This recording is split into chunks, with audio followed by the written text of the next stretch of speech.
Merci. Oui, c'est ce que j'ai Dire encore leur colère face à la réforme du gouvernement sur le service public ferroviaire. Alors aujourd'hui, les cheminots sont réunis devant toutes les préfectures des régions et des départements pour dire leur opposition à cette réforme. Une délégation vient de rentrer à la préfecture. Nous allons attendre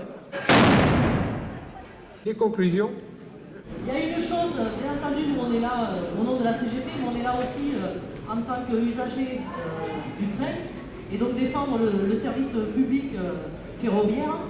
Et il y a un argument du gouvernement qui nous a particulièrement énervés en étant postier, c'est qu'il se sert de la privatisation de la Poste pour vendre qu'il n'y aura pas de changement ou qu'il n'y a pas d'impact ni sur le service public, ni sur les salariés quand on privatise. Et je peux vous garantir que nous, quand on fait le bilan, après quelques années passées en société anonyme, on paye cher et on paye très cher. Et vous, en tant qu'usager, jamais on a vu autant d'augmentation du prix du timbre ou du prix de vos envois. Donc c'est les usagers qui casquent et les postiers ils ont payé très cher. Et je pense que malheureusement vous avez entendu à des moments des périodes très noires à la Poste où les postiers en arrivaient à mettre fin à leur vie. Et donc voilà, je le dis parce que, y compris en Aveyron, la privatisation, elle nous a coûté cher. Et en termes de présence, je vais te dire un exemple parce que ça me vient à l'esprit, mais les boîtes jaunes que vous voyez à votre disposition pour poster vos lettres par exemple, c'est 15 000 boîtes qui ont été supprimées depuis la privatisation. Ça veut dire que c'est l'usager qui se déplace pour aller poster son courrier, c'est plus nous qu'on s'arrête pour le lui recueillir. C'est 100 000 emplois supprimés en 10 ans. C'est un prix du timbre qui a explosé à hauteur de 70% pour le timbre rouge, vous savez, l'envoi urgent qui existait. Et qu'on a fait tout d'ailleurs pour le supprimer, puisqu'aujourd'hui vous ne connaissez que la lettre verte. La lettre verte qui a permis de mettre 48 heures de délai et qui a permis de fermer la majorité des centres de tri en France.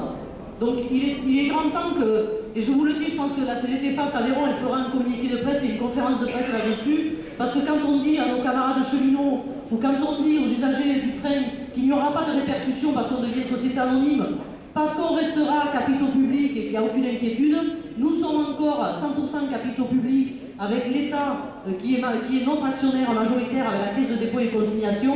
Et malgré tout, on subit aujourd'hui une vraie politique qui ressemble bien entendu à ce que fait Macron pour le pays, c'est-à-dire de la gestion d'entreprise, rentabilité, et on s'en contrefiche du service et de ce que ça coûte à l'usager. Donc on est à vos côtés, on est à 100% à vos côtés et à plusieurs titres, vous l'avez bien compris, usagers et aussi défendeurs du service public, qu'il soit postal ou qu'il soit ferroviaire. Et je peux vous garantir qu'on portera haut et fort les répercussions que nous on subit tous les jours et les combats qu'on a menés, vous en avez entendu parler en Aveyron, parce qu'on se bat et on continue à se battre et on continuera à se battre pour nous, pour nos conditions de travail et puis aussi pour que les usagers gardent le service. On a payé cher au niveau du département avec le centre de tri Donner-le-Château qui a été supprimé. C'était 110 emplois quand même. Donc voilà, qu'on ne nous raconte pas des fadaises, qu'on ne prenne pas les usagers pour des imbéciles, ni les salariés pour des cons, parce que les répercussions, on les a là devant le nez. Et quoi qu'il en soit, on ne baissera pas la tête, on continuera le combat. Merci.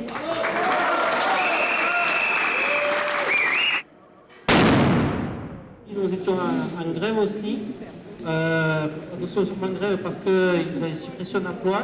Il faut savoir que depuis 2008, avec la RGPP, la fusion Éco-Trésor, les finances publiques sont le premier pouvoir de suppression d'emplois au niveau de la fonction publique d'État. Ce qui fait qu'en Aveyron, il y a eu 560 suppressions d'emplois depuis 2002. Chaque année, l'Aveyron subit une dizaine de suppressions d'emplois dans le département, avec des fermetures de postes. 24 trésoreries ont été fermées depuis la fusion en 2008. Les prochaines fermetures, ce sera Caldenac, ça a été Caldenac. Après, il y aura Rancé-Rouget et Belmont, Sèvres-le-Château et Saint-Géniès. De Caseville est menacé aussi.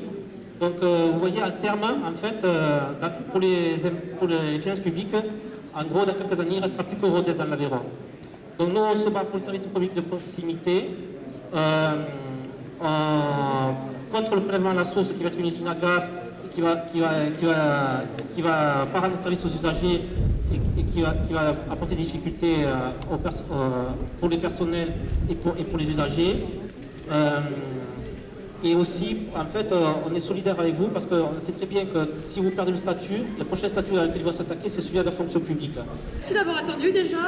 Effectivement, on a mis du temps, mais on est passionné par ce qu'on fait, donc on pourrait parler des heures et on s'est revenu parce qu'on aurait pu continuer. Voilà, déjà, premier point. On a demandé cette entrevue pour faire remonter nos revendications. Donc vous les connaissez, hein, c'est une intersyndicale. Il y a une plateforme revendicative de 8 points. Unitaires sur lesquels on n'aura pas de négociation parce qu'il faut que ce soit cette réforme, la nôtre, qui passe. Et ils feront remonter à Borne, quoi. Les 8 points, on va les reprendre vite fait, ça fait pas de mal. C'est premier point d'avoir une SNCF unifiée, intégrée, parce que la séparation des activités, on sait que ça ne marche pas. C'est un plan de relance du fret, c'est des conditions sociales pour les cheminots, c'est des conditions sociales pour tous les employés du ferroviaire, c'est le statut de l'entreprise. On sait que si ça passe en SA, c'est le début de la privatisation, comme EDF, comme les PTT à l'époque. La relance pour le fret, forcément, on en a parlé. Le refus de l'ouverture à la concurrence, parce qu'on sait que c'est néfaste pour tout le monde. On va prendre un exemple qui est d'actualité. Moi, j'ai entendu des cheminots non grévistes dire à Paris « Mais la concurrence, c'est génial, regardez Internet, on paye moins cher. » C'est pas vrai, ça c'est vrai à Paris. Effectivement, ils ont la fibre à Paris. La concurrence, là où c'est rentable, et effectivement, ils payent moins cher. Le service public, c'est pas on s'installe là où c'est rentable. Le service public, c'est le même service partout en France. Aujourd'hui, pour Internet, nous, on le sait, en zone rurale, il y a des zones blanches. Donc, du coup, en zone blanche, il faut passer par un opérateur public-privé, Nordnet, il faut payer la location de la parabole, l'installation et un forfait à 40 €. Et encore, on nous dit que c'est aux collectivités de payer le raccordement.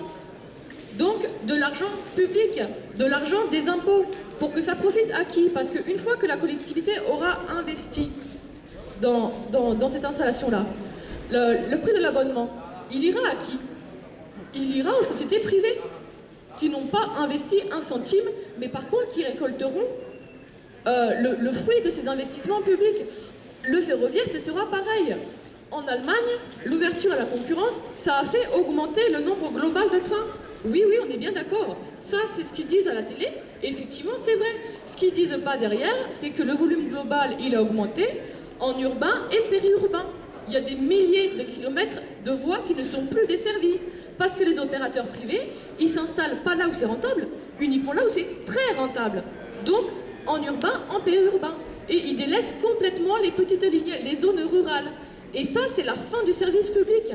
Le service public, c'est que n'importe quel citoyen usager, quel que soit là où il habite, il a le droit d'accéder à ce service. On sait que l'ouverture à la concurrence, c'est la mort du service public. Voilà, je voulais juste revenir et appuyer sur ça. Alors, ils n'ont pas dit grand-chose, du coup, ils nous ont surtout écoutés et feront remonter. Ils sont réceptifs ou pas, on ne sait pas, puisqu'ils n'ont pas donné leur avis. Ils ont noté. Ils feront remonter. À savoir qu'on n'a pas été reçus par la préfète, mais par le directeur de cabinet. Voilà un peu le résumé de l'interview. L'important aujourd'hui, c'était qu'on était bien en intersyndicale. Face au mépris du gouvernement, on aura au moins gagné ça, c'est à se ressouder. Voilà. Et aujourd'hui, il y a même le syndicat des cadres supérieurs qui dénonce également la politique du gouvernement. Et ça, c'est pas rien.